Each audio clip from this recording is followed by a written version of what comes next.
dans ce vlogmas numéro 18. Nous sommes le 18 décembre, Noël approche à grands pas et nous avons aujourd'hui de nouveau une très belle lumière. Je porte, comme à mon habitude, il y a toujours un fil qui n'est pas rentré et ça n'est jamais volontaire. Je porte mon Whitmore que je vous ai déjà présenté, que j'ai fait en version crop, il s'arrête juste là où je ne peux pas vous le montrer, et le Bliss que je vous ai aussi présenté. Voilà, les deux ensemble me tiennent bien chaud parce que s'il fait lumineux, il fait bien frais. Et dans la maison, il fait pas très chaud parce que le coût de l'énergie étant ce qu'il est, on chauffe à des petits moments et le reste du temps, on se couvre bien. Eh bien, je suis ravie de vous accueillir. Je me représente, je m'appelle Anne, je suis tricoteuse et sur cette chaîne, on parle de tricot, raison pour laquelle je vous ai parlé de ce que je porte, de laine, de teinture de laine parce que j'ai la chance de pouvoir teindre ma laine moi-même. La plupart des laines que je tricote, pas absolument tout bien sûr. Je tricote aussi des laines drops, je tricote aussi de la Royale de Zeeman et cette année, l'année prochaine, je vais aussi tricoter la Sox de Zeeman.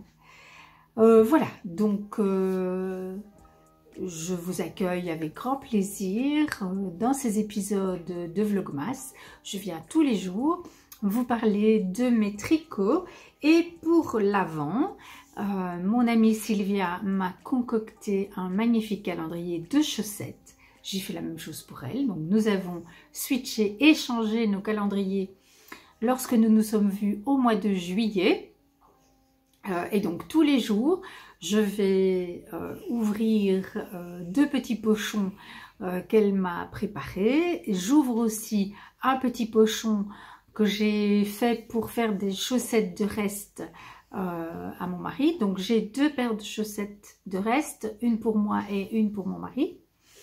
Et puis en plus, je me suis concocté un calendrier de l'Avent avec des restes de laine pour me tricoter l'écharpe Speltas. Voilà. Alors, on va commencer par l'écharpe Speltas aujourd'hui parce que l'une d'entre vous m'a posé une question et j'ai promis la réponse aujourd'hui.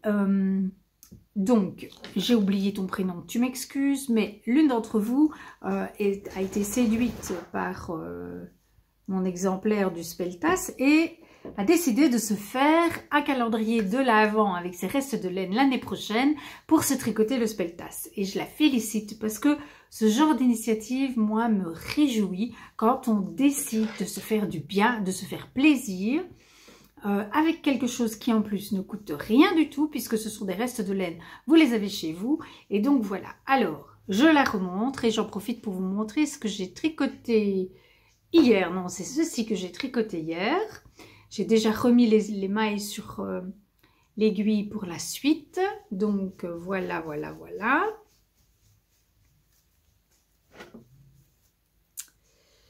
Voilà donc cette écharpe Speltas. Et donc dans le patron, il est indiqué qu'il faut 10 grammes de laine par section. Alors, je n'ai pas repesé moi là maintenant mes laines avant d'ouvrir. Mais je pense bien me souvenir que j'ai mis toujours au moins 10 grammes de laine. Mais si j'avais un reste qui en faisait 20, par exemple, je le mettais entier parce que c'est pas la peine de couper pour mettre 10 grammes, etc. Voilà comment moi j'ai procédé. Donc, chacun de mes petits pochons, voilà celui pour aujourd'hui, contient au moins 10 grammes de laine. Mais je ne sais pas dire combien chaque... Voilà, vous me suivez. Puisque je décidais de mettre telle couleur, s'il me restait 20 grammes, je mettais les 20 grammes. S'il me restait 3 grammes, parfois j'ai mis un mini de 20 grammes. Je me demande même si j'ai pas mis une fois un mini de 50 grammes. Donc voilà. J'ai choisi en fonction de l'agencement des couleurs que je voulais et je n'ai pas coupé mes fils. Mais j'ai mis au moins 10 grammes à chaque fois. De ça, je suis absolument certaine. Jusqu'à présent, je ne suis jamais allée au bout de ma laine. Et j'ai toujours eu un reste. Donc, clairement, il m'a fallu moins de 10 grammes. Mais toutes les laines, tous les fils fingering sont différents. Vous avez des fils qui font 420 mètres au 100 grammes, vous en avez d'autres qui en font 360 au 100 grammes. Donc forcément 10 grammes de laine d'un écheveau de 360 mètres ou 10 grammes de laine d'un écheveau de 420 mètres, vous n'avez pas le même métrage. Or, quand vous tricotez, c'est plus le métrage qui va compter.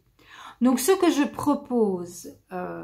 vous propose à toutes, pour que ça vous aurez toute l'information, mais à cette personne en particulier, dont je suis désolée de ne pas me souvenir du prénom, je vais, quand elle sera terminée, je vais la peser et je vous indiquerai dans la fiche projet Ravelry, je suppose que cette personne a une fiche à Ravelry. Si c'est pas le cas, qu'elle me remette un message, et alors à ce moment-là, je trouverai un autre moyen de lui mettre l'information. Mais dès que la spelta sera terminée, je la pèserai et je noterai le poids total de mon écharpe, pour que vous puissiez voir combien de grammes en moyenne ça fait. Parce que, à mon avis, il n'y a pas 10 grammes par couleur. Voilà. Mais bon, c'est que mon avis. Ou alors, je n'ai mis que des très gros restes. Comme j'ai fait ça au printemps dernier, évidemment, c'est un petit peu difficile d'être plus précise maintenant parce que j'ai oublié, parce que je suis pas du genre à noter ce genre de choses. Voilà, c'est pas possible. Moi, je ne note pas. Donc, voilà ma réponse. J'espère qu'elle te satisfera. Si ça ne te convient pas, si tu as vraiment besoin de l'information plus tôt, bah, tu me remets un message et je verrai comment je peux t'aider. Voilà. Ça, c'était pour le speltas. Et donc, on va ouvrir le petit pochon du jour pour voir. Je ferme les yeux, je ferme les yeux, je ferme les yeux, je l'attrape. Ouf, c'était un gros ça de nouveau. Tadam! Voilà. Là, clairement, il y a beaucoup plus que 10 grammes. Hein. Voilà. Ça, c'est... Je pense que le coloris, c'est Amandine. Et il va venir ici. Voilà. Voilà, voilà. Ça, ce sera mon petit tricot d'aujourd'hui sur le speltas. Bon, je suis toujours désolée pour le bruit sur le bureau, mais je n'ai pas trouvé de solution. Donc, je fais comme je peux pour essayer de vous éviter l'écorchage des oreilles. Alors, autre chose, je commence par répondre à vos questions. Hier, quelqu'un m'a demandé, parce que évidemment j'ai oublié de le dire, comment s'appelle le patron de ces très jolies chaussettes, voilà, qui sont en full jacquard. Elle s'appelle, je vais penser, donc Anne... Au montage, tu dois l'écrire sur l'écran. Elle s'appelle Call Them Cherry Blossom. Voilà, je vais bien faire mon travail aujourd'hui et je vous l'écrirai sur l'écran. Le nom de ces très jolies chaussettes et last but not least, ce sont des... C'est un patron gratuit. Voilà. Alors, mes autres chaussettes. Mais non, pas mes autres chaussettes. Mais si, mes autres chaussettes, je viens de parler de chaussettes. Ça se bouscule un peu dans ma tête. Voilà, je vous ai dit les choses que j'avais notées parce que j'ai peur d'oublier. Donc, les chaussettes de monsieur. Hier, j'ai tricoté cette petite bande bleu un peu violet. Et aujourd'hui, nous allons ajouter le bleu marine qu'il a pêché. Hop là, elle vient de descendre directement dans la chaussette. Ça va être très très beau. Je pense que c'est de la laine à chaussettes de Madeleine et Philibert. Oui. Et la couleur, c'est une ville de France, puisque bleu c'est la France chez Madeleine et Philibert. Je ne sais plus. Je ne sais plus. C'est un très beau bleu. Pour moi, j'appelle ça bleu marine. C'est vraiment un très beau ton. C'est le ton que j'ai essayé plus ou moins de reproduire pour mon pull que je vous ai montré il y a quelques jours, que je portais il y a quelques jours, le Ranonkula de Mélina Ami. Voilà, je me suis inspirée de ce bleu que j'adore. Je ne sais pas, le mien doit être quand même un peu différent. Et ceci, c'est une ville de France de chez Madeleine et Philibert, mais je ne sais plus laquelle. J'ai oublié. Madeleine et Philibert, ce sont les... Oula, ce sont les premières laines de tâture... de taturière indépendante que j'ai acheté parce qu'à l'époque je me nourrissais, c'était en 2020 pendant le... Non, c'était même avant, non, c'était en 2020 ou en 2019, je sais plus. Je me nourrissais des podcasts de Cécile que font mes mains et à l'époque elle tricotait énormément de laine de Madeleine et Philibert et donc voilà, j'ai craqué, j'ai acheté, j'ai commandé de quoi faire un gilet. Oh, c'est vrai, tiens, je ne vous l'ai pas encore montré. Ah oui. Mais je ne sais pas s'il est ici ou s'il est dans le sud-ouest. Oui, parce que forcément, ma garde-robe est coupée en deux. Et donc, je n'ai pas tous mes tricots ici. Donc, je tourne avec ceux que j'ai ici. Voilà, donc je ne sais pas vous montrer tous les jours, pendant 24 jours, un tricot différent. Ça, c'est pas possible. Mais j'ai un gilet que j'ai tricoté. Je vais regarder pour voir si je l'ai ici. Si je l'ai ici, vous le verrez prochainement. Bref, donc ça, c'est de la Madeleine et Philibert. Ça va être très beau. Elles sont magnifiques, hein. Même si c'est un peu moins ludique. Et donc, pour les personnes qui souhaitent se faire un calendrier de reste, le fait de tirer tous les jours les deux pelotons et de faire des chaussettes identiques, c'est un petit peu moins ludique que ceci. Je préfère cette formule-ci. Mais comme moi, c'est ma première expérience, évidemment, je ne pouvais pas savoir ce que je préférerais. Et je tenais absolument à ce que les chaussettes que j'allais faire avec le calendrier de Cécile soient pour moi. De Cécile, n'importe quoi, de Sylvia, soit pour moi. Et donc, je m'étais dit, l'autre version, je la ferai pour mon chéri.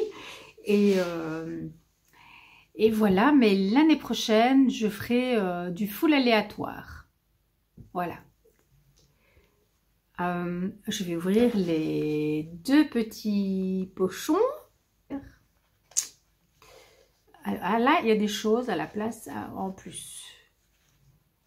Là, là, là. Hop, hop, hop. Ce sont encore des arrête-moi. C'est super perle en silicone, complètement magique. Je vais mettre ça où? Je vais mettre ça parce que ça roule, hein. J'ai des perles. Oups, là, ça c'est le chocolat qui tombe. Alors, hop, là, je sors. Là. Oh, un magnifique jaune avec des splashes vert et orange. Ah, ça c'est beau.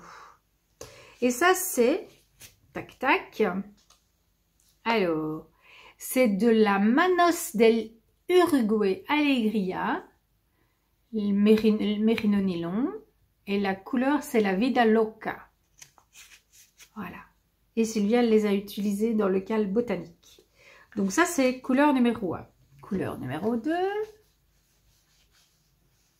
Couleur numéro 2. Je regarde pas. Hop. Oh, ça, quelle beauté, ça.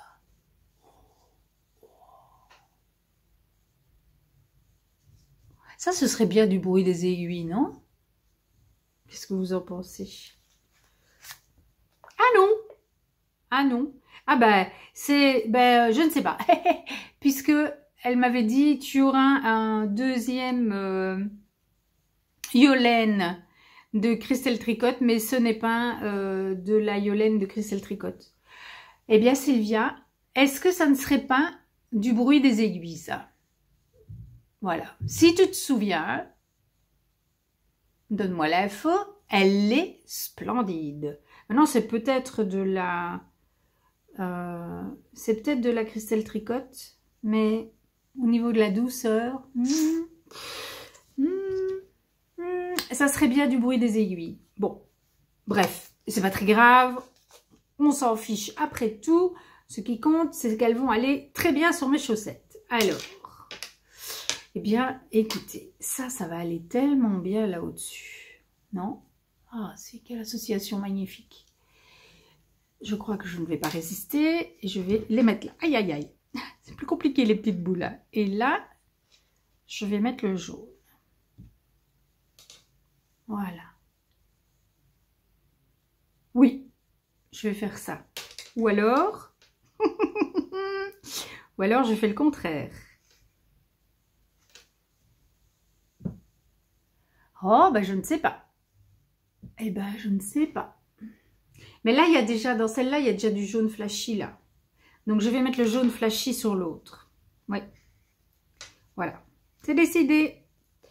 Parce que là, il n'y a pas de jaune flashy. Il n'y a même pas de jaune du tout. Donc, voilà. Voilà, voilà. Oh, Sylvia, tu m'as fait des chaussettes splendides. C'est rigolo, il y en a une qui a l'air plus longue que l'autre. Mais non, c'est qu'une impression. Bon, je pousse les petites boulettes dans les chaussettes pour ne pas les perdre. Voilà. Voilà, voilà. Donc, ça, c'est là. Alors,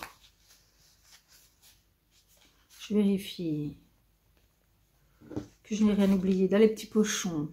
Parce que quand j'ai eu Sylvia en ligne l'autre jour, elle avait l'air de dire qu'il y avait des petites choses dans les pochons que j'aurais dû trouver et que je ne trouvais pas. Mais je ne trouve toujours pas. Hein, c'est vide, hein, maintenant.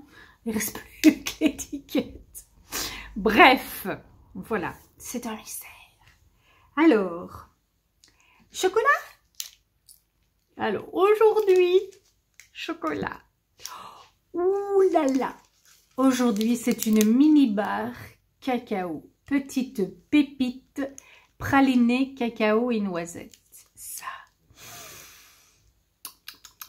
va être délicieux. Ça va être délicieux. Ce sera tout à l'heure pour le dessert. Alors, mes chers amis, parce que gageons qu'il y a des hommes parmi nous, je vais vous parler d'un projet qui va monter sur mes aiguilles au 1er janvier. Et c'est un projet vraiment particulier. Donc, je vais d'abord vous montrer les laines que je vais utiliser. Voilà, je vais... Hop, hop, hop. Attention, attention. Je vais utiliser ces écheveaux que j'éteins à l'avocat en bas d'épuisement. Ce sont des écheveaux de mérino et soie.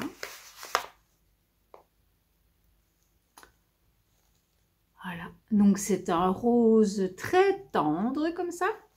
Voilà, très brillant parce qu'il y a de la soie dans le fil. Et je vais l'associer à différents mohair. Alors,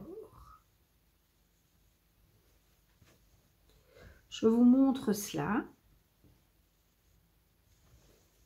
Ce sont des restes de mohair. Pour la plupart que j'ai teint moi-même. Il y en a juste un que je n'ai pas teint moi-même. Voilà. Voilà, voilà. Celui-là, je ne l'ai pas teint moi-même. Voilà. Ça, c'est un mohair que j'ai reçu de Daniela Magicilène. Ça, c'est un mohair. Je vous le mets chaque fois avec. Que j'ai teint moi-même. Il est un peu moins vif que ce que vous voyez à l'écran. Je regarde pour voir. Non, vous le voyez toujours aussi vif. Il est un tout petit peu moins vif. Voilà, je l'ai teint il y a longtemps. C'était dans mes premières teintures. J'adore cette couleur. Je ne sais pas du tout si je saurais la refaire. Je me suis fait un pull rosa de Along avec Anna, j'y arriverai. Le Rosa Jumper. J'avais un problème de dysmorphisme à l'époque parce que je l'ai fait. Je pense qu'on pourrait me mettre 4 fois dans le pull. Donc il faudra un jour que je le détricote, mais détricoter du mohair, c'est assez moite-moite, donc voilà. Ceci, c'est le mohair teint à l'avocat. C'est ce qui me reste de ma robe Miroménil. Voilà. Toujours on est toujours bien dans l'harmonie. Et ceci, c'est un mohair que j'ai teint pour aller avec un gris, pour me faire le gilet, enfin le cardigan Magnolia, que je vous ai montré en début de vlogmas. Donc j'ai tricoté 2 fils de mohair de cette couleur avec un fil de DK gris. Voilà, et donc toujours même chose, voilà. Alors, qu'est-ce que c'est que ce projet qui va mélanger différents mohairs avec du mérinos? Eh bien, c'est un projet d'écharpe que j'ai designé et que je vais mettre en test sous forme de calmystère avec mes tricopines du Discord, que j'embrasse ici et que je serre très très fort sur mon cœur, parce que vraiment, vous m'avez offert une année 2023 de pur bonheur. Voilà, on est un petit groupe bien vivant qui échange au quotidien, mais pas tous les jours, pas tout le monde, mais voilà. Ce sont quand même des échanges très nourris autour du tricot, mais pas que. Et voilà, comme j'ai créé ce Discord il y aura tout juste un an, le 3 janvier je crois, bien, pour fêter cet anniversaire, je leur ai proposé un calmystère et je leur ai proposé cette écharpe que j'ai designée. Donc on va la tricoter toutes ensemble à partir du 1er janvier, sur tout le mois de janvier. J'ai calculé, normalement ça va être bien. Et puis, eh bien, si ce calmystère se passe bien et que le test est validé, le patron sortira en février. Voilà. Et donc, je vous montre mes laines, mais je ne vous montre pas le patron, ni le prototype qui existe, bien sûr, mais je ne vous le montre pas parce que c'est un mystère. Donc, je ne peux pas dévoiler ici, dans le vlogmas, le patron. Mais par contre, j'espère bien revenir en courant janvier. Et là, à ce moment-là, je vous montrerai où j'en suis, puisque je vais le tricoter en même temps qu'elle. Voilà, on va le tricoter toutes ensemble et c'est ça qui sera amusant. Donc voilà, comme on avancera en même temps, je pourrai vous montrer mes avancées. Et comme ça, petit à petit, vous découvrirez ce patron qui, moi, m'apporte beaucoup de plaisir. Voilà, je l'ai appelé l'écharpe Morissette parce que j'ai commencé le design en pensant à cette amie et voilà. Donc, l'écharpe Morissette montera sur mes aiguilles au 1er janvier 2024. Et bien voilà, voilà pour aujourd'hui. Je vais vous laisser, je vais aller faire le petit montage de cette petite vidéo qui ne sera pas très très longue mais qui ne sera pas non plus ultra courte. Et puis je reviendrai en fin de journée pour tourner la vidéo pour demain. Puisque demain, je vous l'ai expliqué, je pars avec mon fils et mon mari à Maastricht. Et très honnêtement, j'ai vraiment envie de ne pas avoir à penser à tourner une vidéo. Voilà, il faudrait que je me lève, pas au milieu de la nuit, mais très très tôt pour pouvoir le faire. Bon, j'ai tout bien réfléchi, ça ne m'a pas semblé être la meilleure des solutions pour moi. Donc, vous aurez une vidéo demain, mais je la tournerai tout à l'heure. Voilà. Donc maintenant, il faut que je me dépêche de tricoter un maximum pour que vous puissiez voir les avancées dans la vidéo de cet après-midi. Non, je ne pourrai pas tout tricoter, c'est pas possible. Mais bon, c'est pas grave, hein, vous ne m'en voudrez pas. Voilà, je vous embrasse très très fort. Je vous remercie de m'avoir regardé jusque-là. J'espère vous revoir demain. Ciao!